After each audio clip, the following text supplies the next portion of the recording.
Alright, so we're gonna be doing 3 general guides and then specific mission guides for each of the missions. So the first general guide would be on weapons, the second would be on skill trees, and the third would be on general tactics.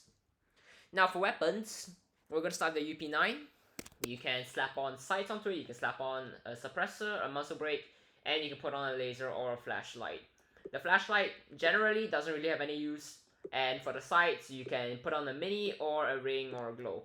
Honestly, glow sights are pretty good if you don't want to get an out of sight or a holster's perk, since they can be suppressed and have that put on without increasing the concealment. Now, if you really want to put on a mini sight, because it is after all a red dot sight, you obviously need to get one of those aforementioned perks.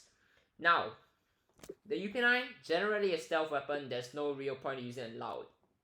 K45 does not have sights available, but it still has everything else available to it. I must mention though that pistols also have the flash hider, but honestly it's not very useful. The Raven does not have that, I believe. Yup, only has a suppressor.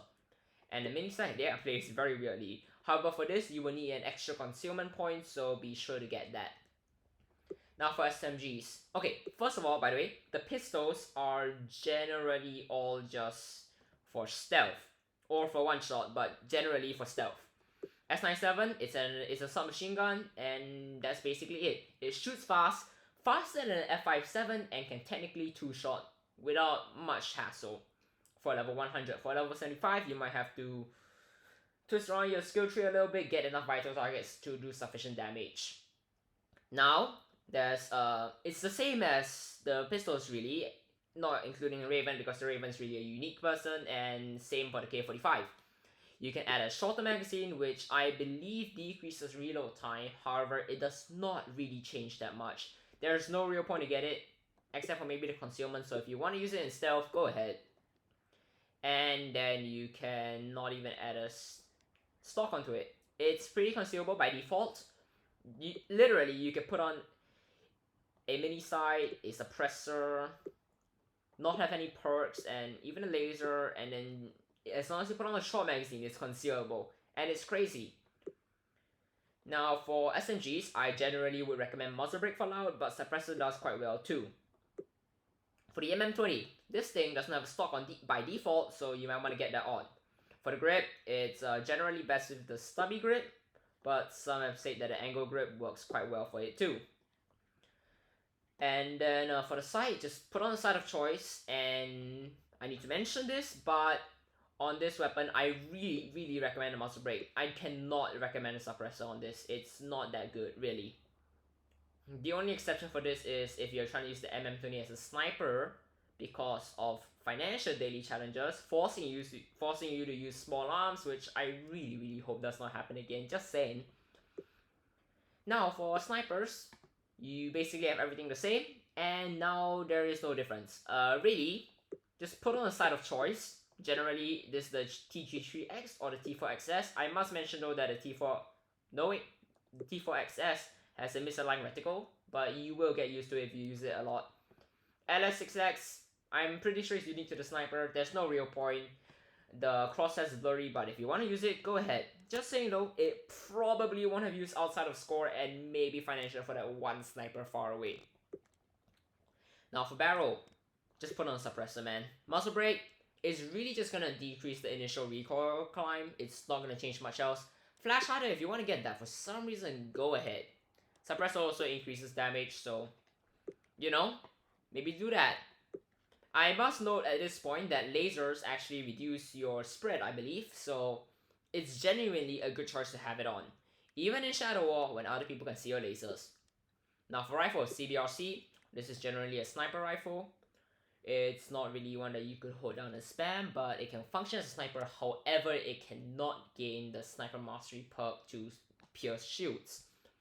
It's useful in some challenges where you want to one-shot units, because it's much easier to camp and wait for units to walk in front of you. For example, in SCRS when time is really of the essence, but generally it's not that useful, and another exception for this is financial. But really for advanced stuff, it's like no damage taken things. There is not that much purpose to use this. As for this, the grip is always angled grip. Unless you want to go for anything else, I won't stop you. By the way, I'll mention this later. How about that? Generally, stubby grip is the best, but for the CBR-C, angle grip. Everything else, just put on your choices every day. Fi7. This, guys, is called a meta. And I'm not sure if I like it. Oh yeah, there's kind of sides. Canted sides, press Z and then you'll switch to some backup irons. Same for the laser and flashlight, it will activate or deactivate it. There's a short magazine on this, which makes it useful for stealth, but not really. If you want to do it stealth, here's basically the fixed loadout. And then after that, slap on the folding grip. By the way, always put on the folding grip. This was the point earlier, okay? If you want to use it in stealth, you don't want to increase the concealment, always put it on. If you have that money, go ahead. It does not increase your concealment requirement at all. And then don't put a stock on. You can put a stock, you should put on stock, especially for loud. And if you want to, this just requires 1 concealment perk, but if you want to put it on a side, you need 2 concealment perks. There's no way you can get a stock on without, you know, removing the suppressor. Now for shotguns, there's one only, and unfortunately at the time of making this video, check the pinned comments later, but this is really unlikely that it will get fixed. Thud bill and choke are broken, so really just put on suppressor. And then for sights, do whatever. Now this one's interesting because their stock is by default normal, and you can put on a short grip which just turns the thing into a really scuffed pistol in a way. So put it on if you want, basically. And that's basically it for the shotgun. No one really uses it, honestly. It can be useful for stealth, for intimidation, especially for level 75s. But there it is. And for the heavy, there's the Sawblade. For this, don't.